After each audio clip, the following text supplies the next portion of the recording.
उदयपुर सांसद डॉक्टर मुन्नालाल रावत ने बीएपी नेताओं पर गंभीर आरोप लगाते हुए कहा कि उनकी पूरी राजनीति समाज को तोड़ने और सत्ता को जोड़ने पर टिकी है।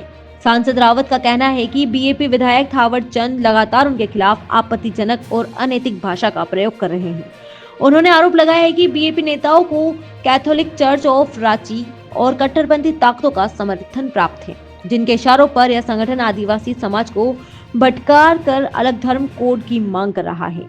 डॉक्टर रावत ने कहा है कि बीएपी एक संस्कृति विनाशक संगठन है, जिसका असली उद्देश्य आदिवासी समाज को हिंदू परिवार से अलग करना है। उन्होंने काकरी डुंगरी कांड का जिक्र करते हुए आरोप लगाया कि बीएपी नेताओं ने निर्दोष युवाओं की हत्या करवाई और अब पैसों के लिए हिंदू समाज को गालियां देने का काम कर रहे हैं। सांसद रावत ने चेतावनी देते हुए कहा है कि समाज अभी मौन है, लेकिन समय आने पर ऐसा जवाब देगा कि बीएपी नेताओं को समझ आ जाएगा। उन्होंने दावा किया है कि डूंगरपुर जिला परिषद चुनाव में आदिवासी समाज ने बीएपी को हराकर यह साफ संकेत दे दिया है कि अब उनकी उल्टी गिनती शुरू हो चुकी है। आप सभी को नमस्कार। मुझे जानकारी मिली है कि दरियावत के माननीय विधायक थावर चंद जी ने कुछ गाली गलौज जैसे शब्दों का, अपमानजनक शब्दों का प्रयोग किया है। ये कार्यकर्ताओं ने बताया है और यह बहुत ही आपत्तिजनक है। मैं इसकी घोर आलोचना करता हूं।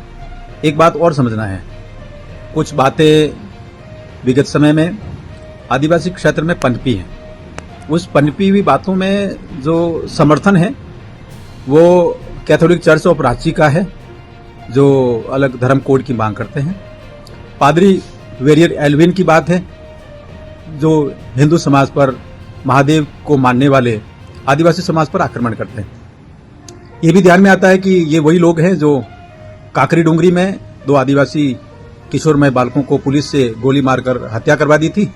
और ये लोग दिन रात केवल एक ही काम करते हैं, जो समाज की सज्जन शक्ति है, जो अच्छाई है, जो मिलकर रहने वाला भाव है, उसको तोड़ते हैं। मुझे ये भी ध्यान में आया है, 84 से कुछ लोगों ने बताया है कि ये जो कट्टरपंथी तत्व हैं उनके संपर्क में भी हैं, उनकी बातों को भी लेते हैं, उनकी बातों को मानते हैं और उनसे पैसा लेकर हिंदू समाज को गालियां देते हैं। यह बहुत ही आपत्तिजनक है। ऐसा इतिहास में रहा भी है। सत्य असत्य की लड़ाई और न्याय और अन्याय की लड़ाई। प्रभु श्री राम को जिस प्रकार से रावण ने गालियां दी थी और जिस प्रकार से उनके परिवार के अच्छे लोगों को अपमानित किया था, ये एक पुरानी इनकी परंपरा है। संभवतः इस परंपरा को ही ये मान रहे।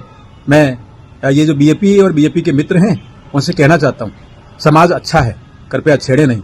समाज नैतिक मूल्यों पर चलता है, कृपया बकवास नहीं करें। और यदि तुम्हें यही दुकानदारी चलानी है तो तुम आप समझ लो कि समाज खड़ा हो रहा है और अच्छाई के लिए समाज लड़ेगा। और आने वाला समय बहुत ही कठिन है, ये मान के चलिए आप लोगों के लिए। जिस प्रकार से आप लोग दुर्भावना से ग्रसित होकर समाज को तोड़फोड़ कर रहे हैं, ये बहुत आपत्तिजनक है। हमें मालूम है केवल राजनीतिक तुम्हारा हथियार है, लेकिन यह ठीक नहीं है। आप इस हथियार के लिए समाज को बिखेर रहे हो, यह अपने आप में बहुत ही खतरनाक है। सावधान रहिए। और अभी समाज समझ रहा है और समाज का मौन ये मत समझिए कि वो कोई प्रत्युत्तर नहीं देगा।